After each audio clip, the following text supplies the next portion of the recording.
Students, how are you? আশা করি সবাই ভালো আছো।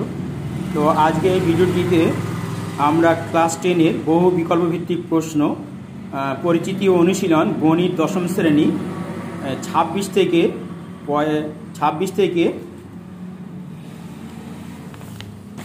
থেকে শুরু করে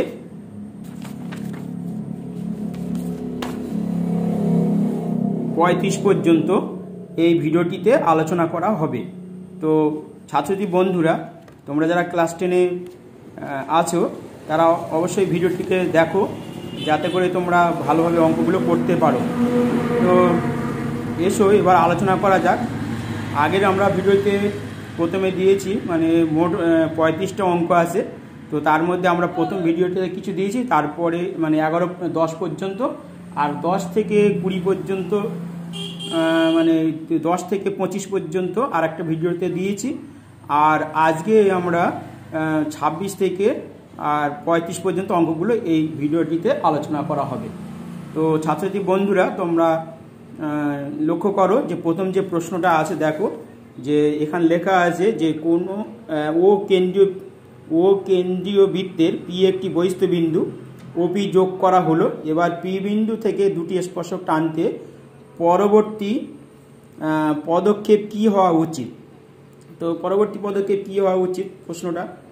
তো এখানে দেখো যে প্রথমে লেখা আছে ও কেন্দ্রীয় বৃত্তের ওপি ব্যাসার্ধ নিয়ে একটি বৃত্ত টানা, আর ওপিকে সমদ্বিখণ্ডিত করা উচিত, আর ওপিকে সমত্রিখণ্ডিত করা উচিত, আর কোনোটি নয়। তো ওপিকে এটা হচ্ছে সমত্রিখণ্ডিত, আর এটা হচ্ছে দ্বিখণ্ডিত আছে। আর প্রথমটা আছে ও কেন্দ্রীয় বৃত্তের ওপি ব্যাসার্ধ নিয়ে একটি বৃত্ত টানা। তাহলে কোনটা কারেক্ট হবে? অর্থাৎ আমরা দেখাই যে পি একটা বহিস্থ বিন্দু, ধরো একটা ও কেন্দ্রীয় বৃত্ত, পি একটা বহিস্থ বিন্দু, এই পি ওপি যোগ করা হলো। এখানে লেখা আছে যে ও কেন্দ্রীয় বৃত্তে পি একটি বহিস্থ বিন্দু ওপি যোগ করা হলো। এবার পি বিন্দু থেকে দুটি স্পর্শক টানতে পরবর্তী পদক্ষেপ কি হওয়া উচিত? তো এখানে ধরো এটা ও, এটা পি, তাহলে আমাদের প্রথমে এইটাই ওপি সরলরেখাকে সমদ্বিখণ্ডিত করতে হবে। সমদ্বিখণ্ডিত করার নিয়ম হলো যে পি বিন্দুকে কেন্দ্র করে অথবা ও বিন্দুকে কেন্দ্র করে এই ওপি এর অর্ধেকের বেশি ব্যাসার্ধ নিয়ে একটা চাপ এদিকে, আর এদিকে একটা চাপ আঁকতে হবে, আবার পি বিন্দু কেন্দ্র করে এদিকে চাপ আঁকতে হবে। তো এই দুটো যদি আমরা টানি, তাহলে আমাদের এইটা ওপিটা অর্ধেক হয়ে যাবে। অর্থাৎ এইটা যদি ডি বিন্দু হয়, তাহলে ওডি আর পিডি সমান হয়ে যাবে। তখন এই ওডি ব্যাসার্ধ নিয়ে যদি আমরা একটা বৃত্ত অঙ্কন করি, তাহলে আমাদের বৃত্তটা তখন এরকম হবে। তো এখানে স্পর্শ করছে, এখানে স্পর্শ করছে, এটা যদি আমরা টেনে দিই, তাহলে আমাদের দুটো স্পর্শক সহজেই আমরা করতে পারলাম। তাহলে এই একটা স্পর্শক ধরো পিএস আর পিআর, এই দুটো স্পর্শক টানা হয়ে গেল। তার মানে যে আনসারটা এখানে হবে সেটা হলো বি আনসার কারেক্ট হবে, বিটা কারেক্ট আনসার হবে। অপশানে দেওয়া আছে যে ওপিকে সমদ্বিখণ্ডিত করতে হবে, অবশ্যই সমদ্বিখণ্ডিত করতে হবে। সমদ্বিখণ্ডিত করে ব্যাসার্ধ নিয়ে বৃত্ত টানলে সেই বৃত্ত যে বড় বৃত্তটা হবে, সেই বড় বৃত্তটা এই ছোটো বৃত্তকে যে বিন্দুতে স্পর্শ করবে সেই বিন্দু থেকে মানে ওএস, পিএস এবং পিআর যোগ করলে তাহলে মানে আমাদের দুটো স্পর্শক পাওয়া যাবে। এখানে বলেছে এবার পি বিন্দু থেকে দুটি স্পর্শক টানতে হবে, তাহলে এখানে একটা স্পর্শক হলে এটা আর একটা, তাহলে ধরিয়ে নিচ্ছি যে পিএস একটা স্পর্শক আর পিআর একটা স্পর্শক। তাহলে আমরা কি করলাম যে ওপিকে সমদ্বিখণ্ডিত করলাম, তাহলে বি আনসারটা কারেক্ট হবে। এরপরে নেক্সট এটা যেটা আছে যে দুটো এখানে দেওয়া আছে, দেখো নেক্সটের অঙ্কটা এবিসি ত্রিভুজের এবি 9, বিসি 6, সিএ হচ্ছে 7.5, ত্রিভুজ এবিসি এবং ত্রিভুজ ডিইএফ সদৃশ্যকোণী ত্রিভুজ, যেখানে বিসি এবং ইএফ অনুরূপ বাহু এবং যার ইএফ হচ্ছে 8 সেন্টিমিটার, তাহলে ত্রিভুজ এডিইএফ এর পরিসীমা কত? তো দুটো ত্রিভুজ এখানে আছে, তাহলে আমরা একবার দেখি কিভাবে করতে হবে।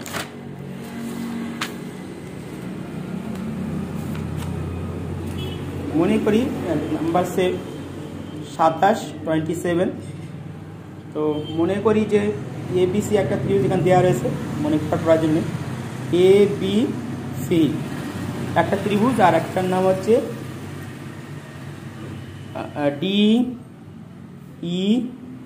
ডিইএফ ত্রিভুজ। এই দুটো ত্রিভুজ দেওয়া আছে। তো ত্রিভুজের প্রথম এবি বাহুটার দৈর্ঘ্য হচ্ছে 9 সেন্টিমিটার, 9 সেন্টিমিটার সিএম, আর হচ্ছে বিসি হচ্ছে 6 সেন্টিমিটার, আর সিএ এই বাহুটা আছে 7.5 সেন্টিমিটার। আর এটাতে দেওয়া আছে যে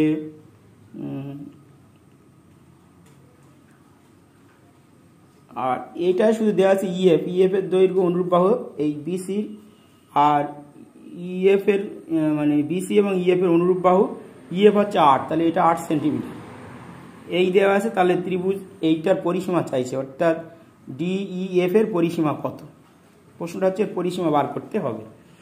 তো দেখো প্রথমে আমরা ত্রিভুজ এবিসি ও ত্রিভুজ ডিইএফ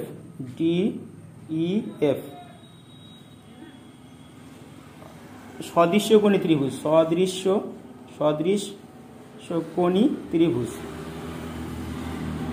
যদি সদৃশ্যকোণী হয় তাহলে আমরা বলতে পারি কি এটা এ কোণ এটা ডি কোণের সঙ্গে সমান, এর বি কোণ হচ্ছে এর ই কোণের সঙ্গে সমান, এর সি কোণের এফ কোণের সমান, অর্থাৎ এ কোণ সমান কোণ ডি, আবার কোণ বি সমান কোণ ই, আবার কোণ সি সমান কোণ এফ, অর্থাৎ এই কোণটা এই সি কোণটা এফ কোণের সঙ্গে সমান, সদৃশ্যকোণী ত্রিভুজ। তো আমরা জানি যে সদৃশ্যকোণী ত্রিভুজ হলে বাহুগুলোর অনুপাত সমান হয়, অর্থাৎ আমরা লিখতে পারি যে বিসি বাই ইএফ সমান সিএ বাই এফডি সমান এবি বাই ডি। তো এখানে আমরা প্রথমে নেব যে আমরা বিসি, আমরা যেটা মান জানি বিসির মানটা আমরা জানি, বিসি মান হলো 6, ইএফ এর মান আমাদের 8 equal to CA by FD বা ডিএফ যে কোনো একটা করা যায়। তো এখানে এফডি আমরা লিখেছি এফডি।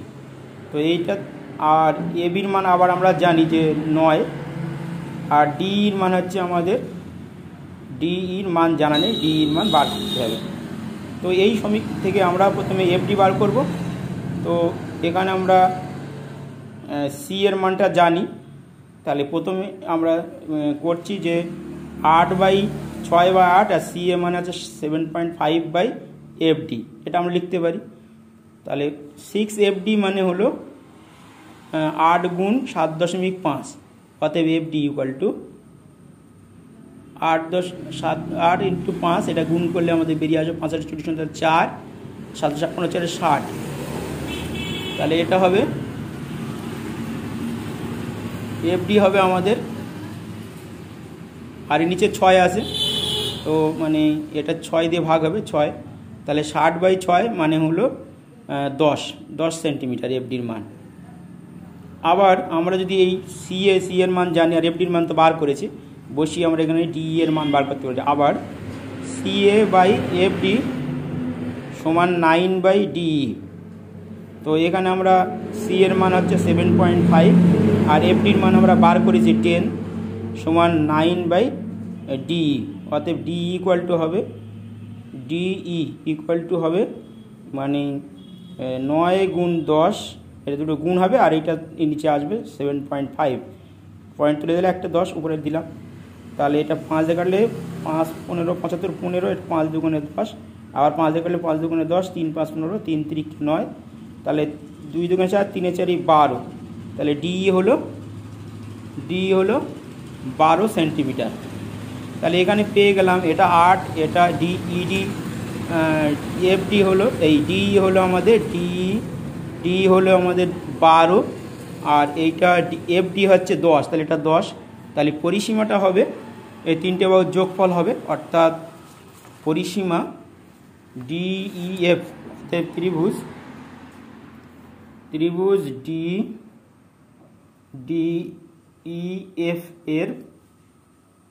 ডিইএফ এর পরিসীমা হবে DE plus EF plus FD. তাহলে এটা যোগ করলে হবে ডিই হলো ডিই আমাদের 12 যোগ 8 যোগ 10 সেন্টিমিটার, তাহলে 12 আর 10 22 আর 8 30 সেন্টিমিটার। তাহলে এখানে আনসারটা দেওয়া রয়েছে, দেখো মানে যেটা দেওয়া আছে আনসার সেটা হলো ডি আনসার কারেক্ট, অর্থাৎ 27-এর আনসার ডি কারেক্ট। নেক্সট অঙ্কটা আছে, নেক্সট অঙ্কটা দেখো, নেক্সট অঙ্কটা দেওয়া আছে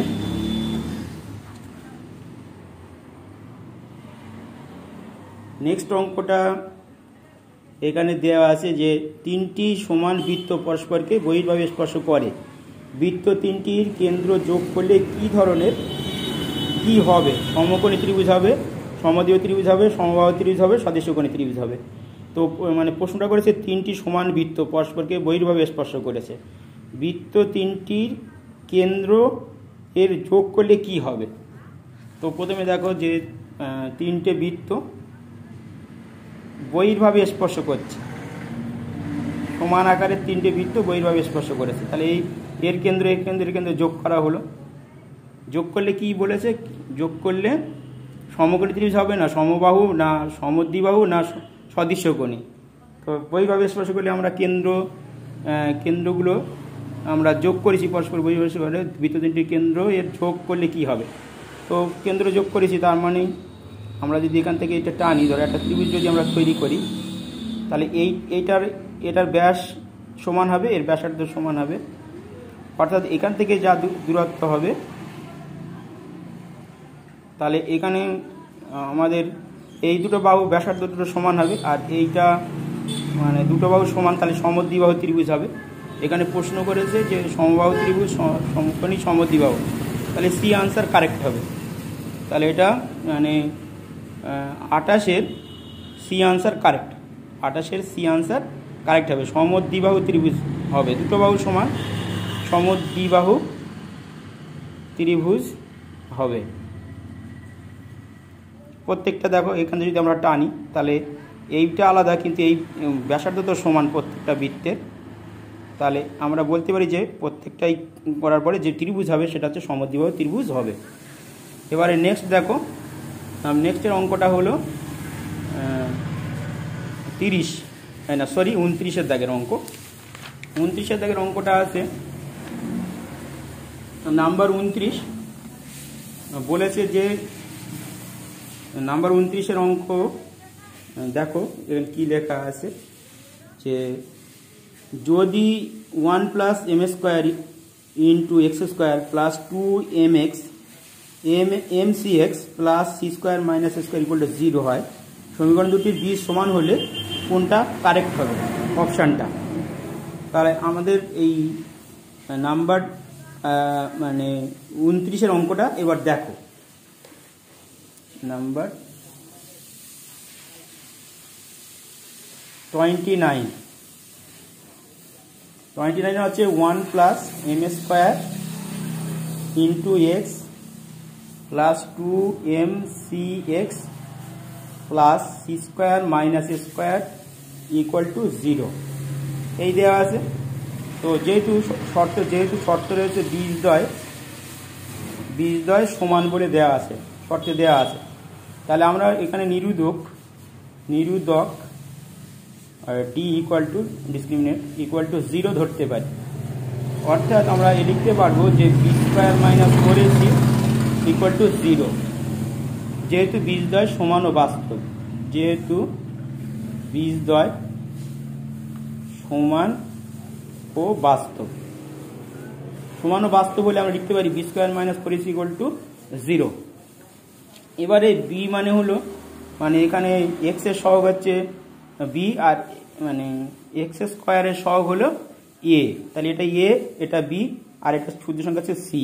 তাহলে এখানে b² আছে, মানে হলো এই 2mc হোল স্কয়ার হবে, 2mc এর হোল স্কয়ার -4 × a, মানে এইটা হবে 1 + m² হবে, আর সি মানে হলো তার সঙ্গে c² - a² হবে, c² - a² = 0। এবার এখান থেকে সমাধান করে বার করতে হবে। সমাধান হবে যে 4m² c² মানে 4 দিয়ে গুণ হবে, তাহলে 4 ইন্টু প্রথমে 1 দিয়ে গুণ, তার মানে 1 ইন্টু এইটা মানে এইটি হবে সি স্কোয়ার মাইনাস এ স্কোয়ার, আর প্লাস হচ্ছে এম স্কোয়ার দিয়ে গুণ, তাহলে সি স্কোয়ার এম স্কোয়ার আর মাইনাস এ স্কোয়ার এম স্কোয়ার হবে। অর্থাৎ এইটা দিয়ে পুরো এরকম 1 দিয়ে গুণ করলে এটি হবে, আর এম স্কোয়ার দিয়ে করলে সি স্কোয়ার এম স্কোয়ার হবে ইকুয়াল টু 0। এবার দেখো 4 এম স্কোয়ার সি স্কোয়ার আর এই 4 দিয়ে গুণ করলে 4 সি স্কোয়ার মাইনাসে মাইনাসে প্লাস, এই মাইনাসে মাইনাসে plus 4 a square plus minus 4 c square m square minus plus 4 a square m square equal to 0। তাহলে এখানে 4 এম স্কোয়ার সি স্কোয়ার, এখানে 4 সি স্কোয়ার এম স্কোয়ার মানে একই, একটু প্লাস মাইনাস কেটে গেল। আর এখানে আছে যে, তাহলে এখানে 4 সি স্কোয়ার আছে, এইটাকে ওইদিকে আমরা নিয়ে যাব। তাহলে এদিকে আমরা রাখলাম 4 সি স্কোয়ার, আর এটাকে আমরা ওইদিকে নিয়ে গেলে মাইনাস হবে, তাহলে minus 4 a square R minus 4 a square m square. তাহলে দুই দিকে মাইনাস যদি আমরা কমন নেই, তাহলে এটা আমাদের 4 a square plus 4 M square A square m square হবে মাইনাসটা। বা এবারে দেখো 4 সি স্কোয়ার, এখানে 4 এ স্কোয়ার কমন নিলাম, তাহলে থাকে 1 প্লাস এম স্কোয়ার। এবার দুই দিকে 4 কেটে দিলাম, তাহলে অতএব সি স্কোয়ার সমান কি দাঁড়ালো, A square into 1 plus M square.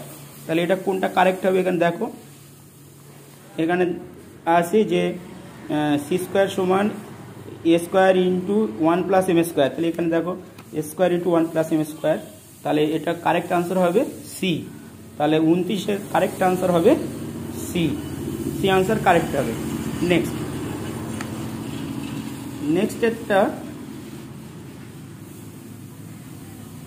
Next হচ্ছে নাম্বার 30 অঙ্ক। দেখো 30 অঙ্কটা কি বলেছে, যে এখানে দেওয়া আছে যে কোনো ত্রিভুজের অন্তর্বৃত্তে অঙ্কনের ক্ষেত্রে প্রথম পদক্ষেপ কি হবে। তো একটা অন্তর্বৃত্ত অঙ্কন করতে গেলে কোনগুলো সমদ্বিখণ্ডিত করা উচিত, তাহলে এই আনসারটা কারেক্ট হবে। অর্থাৎ 30 হবে।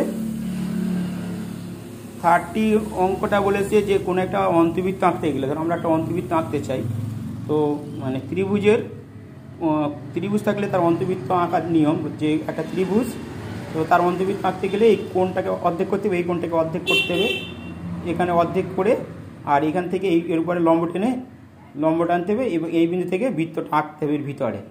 তাহলে বোঝা গেল যে কোন সমদ্বিখণ্ডিত করতে হবে। তাহলে এখানে কারেক্ট আনসার হবে এ, তাতে 30-র আনসার হবে, আনসার এ হবে কারেক্ট। 31।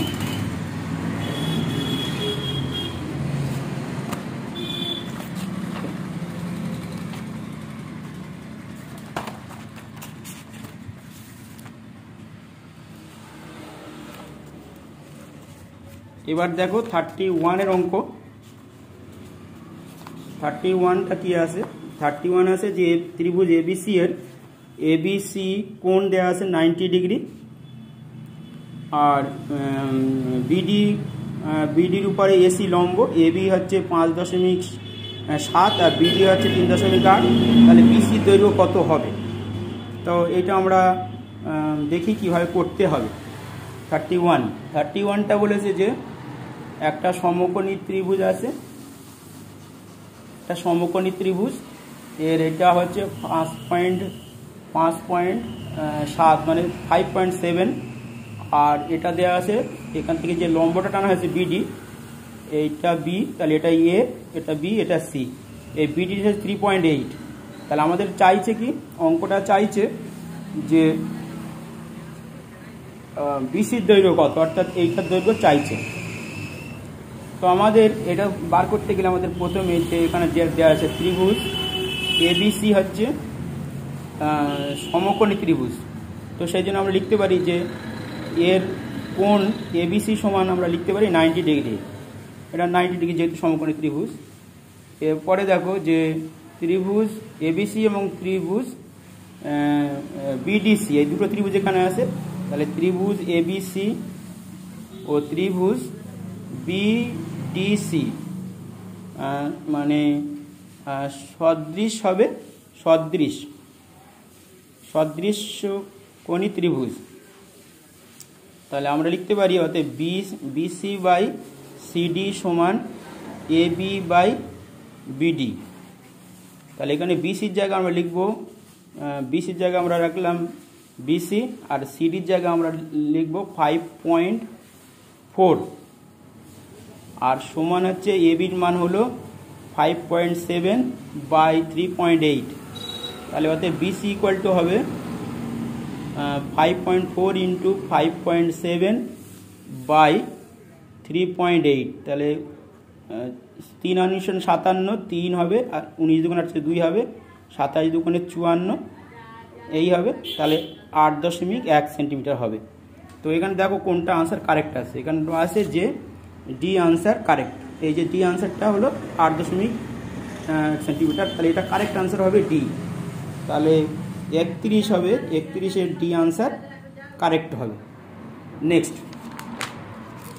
নেক্সটের অঙ্কটা দেখো যে একটা প্রথমে একটা এখানে দেয়া আছে যে নিচে পরিসংখ্যা বিভাজন ছক দেওয়া আছে। দেখো পরিসংখ্যা বিভাজন ছক, চলরাশি দেওয়া রয়েছে 5, 12, 16, 20, 23, আর এখানে আছে পরিসংখ্যান আছে 7, 6, 8, 4, 5।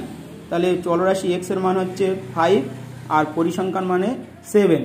তো এখানে বলেছে পরিসংখ্যা বিভাজন দেয়া হলো, এর থেকে যৌগিক গড় বার করতে হবে। তো যৌগিক গড়ের নিয়ম হলো যে যৌগিক গড়, তাহলে x1 f1 plus x2 f2 এইভাবে পরপর চলবে। তাহলে সবগুলোই গুণ করতে হবে। এবার দেখো আমরা কিভাবে এটা করছি। তো নাম 32। তো এটা প্রথমে দেখো মানে আমাদের যৌগিক গড়, তার মানে হচ্ছে সিগমা এফএস, তার মানে এফএস এর সূত্র। তাহলে এখানে 5 ইন্টু 7 তাহলে হবে কত 35, তারপরে হচ্ছে 12 ইন্টু 6 তাহলে 72, তারপরে আছে 16 ইন্টু 8 মানে 128, তারপরে হচ্ছে 20 ইন্টু 4 তাহলে 4 80, 80, আর তারপরে হচ্ছে 23 ইন্টু 5 তাহলে 115 মানে 115। তাহলে টোটালটা কত হলো, মোট হচ্ছে কত, তাহলে 5 আর 2 7, 8 7 15, আর 5 20, 0 হাতে 2, 3 আর 2 5, 7 5 12, 12 আর 2 14, 8 20, 1 21, মানে হাতে হচ্ছে 5 আর 2 7, 8 7 15, 15 আর 5 20, 0 হাতে 2, 3 আর 2 5, 5 আর 7 12, 12 আর 2 14, 14 8 22, 1 23, 23 এর 3 হাতে 2, আর মানে 1 আর 1 2 আর হাতে 2 4, তাহলে 430। তাহলে যৌগিক গড় হবে, যৌগিক গড় আমাদের চাইছে যৌগিক গড়। তাহলে সিগমা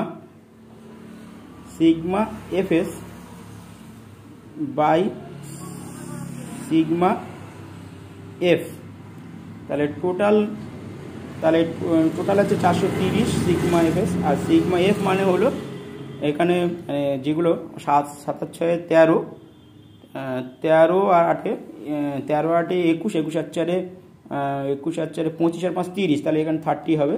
তাহলে কেটে গেল, তাহলে 43-এর 3 হবে। এখানে দেখো আনসার প্রথম যেটা দেওয়া আছে আনসার 43-এর 3 আছে।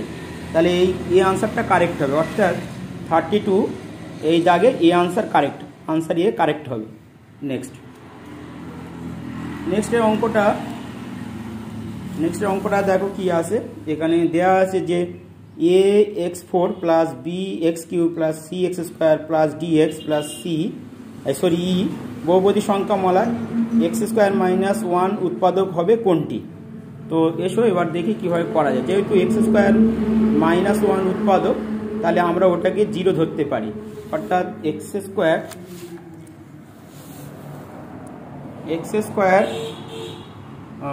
1 ইকুয়াল টু 0, 33 0। তাহলে অতএব আমরা লিখতে পারি x² সমান 1।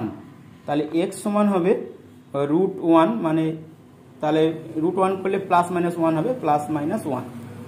এবারে আমরা ধরি এফএস মানে হলো এই রাশিটা দেওয়া আছে ax4 প্লাস হচ্ছে bx³ plus cx² plus dx plus e।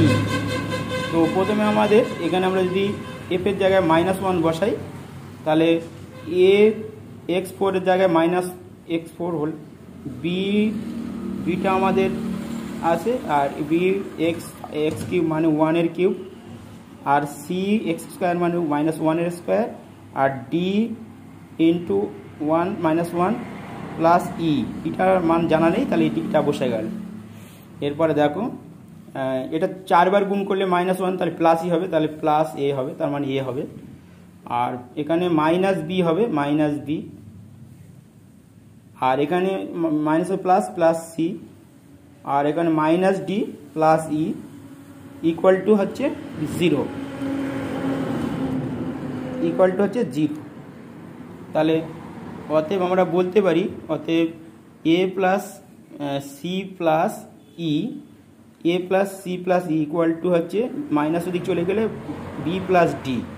তাহলে এই আনসারটা কোথায় আসে, এটা কত নম্বরের আনসারটা দেখো। প্রথমে লেখা আছে a প্লাস সি সমান a plus c plus e equal to b plus d, তাহলে এখানে সেটাই বার হচ্ছে, তাহলে এই আনসারটা কারেক্ট হবে, অর্থাৎ 33-এর এই আনসার কারেক্ট, এই আনসারটা কারেক্ট হলো। এরপরে নেক্সট হচ্ছে 34-এর অঙ্ক 34-এর অঙ্কটা আছে যে 34-এ দেখো কি আছে। 34-এর অঙ্কটা আছে এবি সরলরেখার উপর পি একটি বিন্দু, এপি সমান পিবি, এবি বিন্দু দ্বয় এর স্থানাঙ্ক 3, 4, -4 এবং -5, -2 পি বিন্দুর স্থানাঙ্ক কত হবে। তো প্রথমে দেখো একটা সরল রেখা 34, একটা সরল রেখা আছে, সেই সরল রেখা হচ্ছে মাঝখানে পি বিন্দু, আর এখানে এ এখানে বি। তো এখানে শর্ত দেওয়া আছে এপি সমান বিপি, এটা শর্ত দেওয়া আছে, বিপি বা পিবি সমান দেওয়া আছে পিবি। তো এপি আর পিবি সমান, তাহলে এখানে পিবি হচ্ছে মধ্যবিন্দু। তো এরপরে বলেছে যে এ বিন্দুর স্থানাঙ্ক দেওয়া আছে, এ বিন্দুর স্থানাঙ্ক হচ্ছে 3, -4, আর বি বিন্দুর স্থানাঙ্ক হচ্ছে -5, 2। তাহলে পি বিন্দুর স্থানাঙ্কের যে সূত্রটা আছে মধ্যবিন্দুর স্থানাঙ্ক বার করতে বলেছে, অর্থাৎ আমরা পি বিন্দুর স্থানাঙ্ক বার করার নিয়ম আমরা জানি। মধ্যবিন্দুর স্থানাঙ্ক বার করার নিয়ম হচ্ছে x1 প্লাস x2/2 আর y1 প্লাস y2/2। তাহলে এখানে x1 মানে হচ্ছে এইটা x1 আর এখানে x2, তার মানে 3 যোগ -5/2, আর এখানে হচ্ছে y এর মান হচ্ছে -4 যোগ 2/2। তাহলে এখানে তাহলে 3 -5 মানে প্লাস -5, নিচে 2, আর এটা হবে 4 থেকে 2 গেলে -2/2, তাহলে এটা -2/2, এখানেও -2/2, তাহলে -2 কে 2 করলে -1, এখানে -1, তাহলে পি বিন্দুর স্থানাঙ্ক হবে -1, তাহলে কারেক্ট আনসার হবে এখানে যেটা দেওয়া আছে যে ডি আনসারটা কারেক্ট হবে। যে ডি আনসার আছে -1 এই ডি আনসারটা কারেক্ট হবে, অর্থাৎ আনসার ডি কারেক্ট। 34-এর D answer correct, answer D correct. Next last অঙ্ক, এর মানে শেষের যে অঙ্কটা দেওয়া আছে দেখো 35-এর অঙ্কটা বলেছে একটি ঘনকের সমগ্রতলের ক্ষেত্রফল s বর্গ একক এবং কর্ণের দৈর্ঘ্য t একক হলে কোন সম্পর্কটা কারেক্ট হবে। 2d² সমান s, d² সমান s, 2x² সমান d আর a² সমান d, তাহলে কোনটা সঠিক হবে। তো আমরা দেখি যে অঙ্কটা করে যে কোনটা কারেক্ট হয়। তো প্রথমে দেখো একটা ঘনক করতে হবে, ঘনক আঁকলাম। এ একটা ঘনক, এর প্রতিটা বাহুকে আমরা এ ধরে নিয়েছি, মানে দৈর্ঘ্য প্রস্থ উচ্চতা সব এ। তাহলে ধরি বা মনে করি ঘনকের প্রতিটি বাহুর দৈর্ঘ্য এ একক। তাহলে অতএব ঘনকটির সমগ্র তলের ক্ষেত্রফল হবে 6a স্কোয়ার। মানে 6টা তল, এক একটা তলের যদি এ মানে যদি সমান হয় তাহলে প্রত্যেকটা তল মানে এরকম 6টা তল আছে, তো 6টা তলের ক্ষেত্রফল 6a স্কোয়ার হবে। একটা তলের ক্ষেত্রফল x স্কোয়ার, তাহলে 6টা তলের 6x বর্গ একক ঘনকটির। এবারে ঘনকটার কর্ণ, যদি আমরা কর্ণটা নিই, এই কর্ণটা ধরে ডায়াগোনালটা আমাদের দেয়া আছে, অর্থাৎ ঘনকটির কর্ণ ডি ইকুয়াল টু দেওয়া আছে √3a।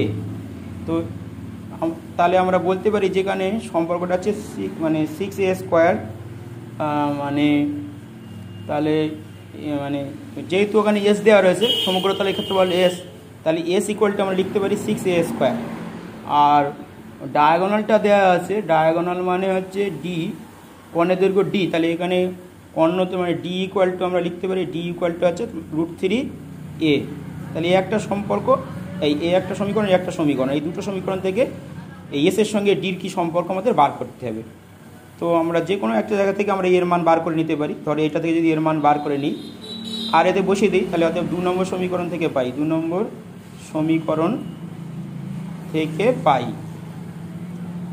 ডি ইকুয়াল টু আছে √3a, অতএব এ ইকুয়াল টু হবে d/√3, এটা আমরা বার করতে পারি।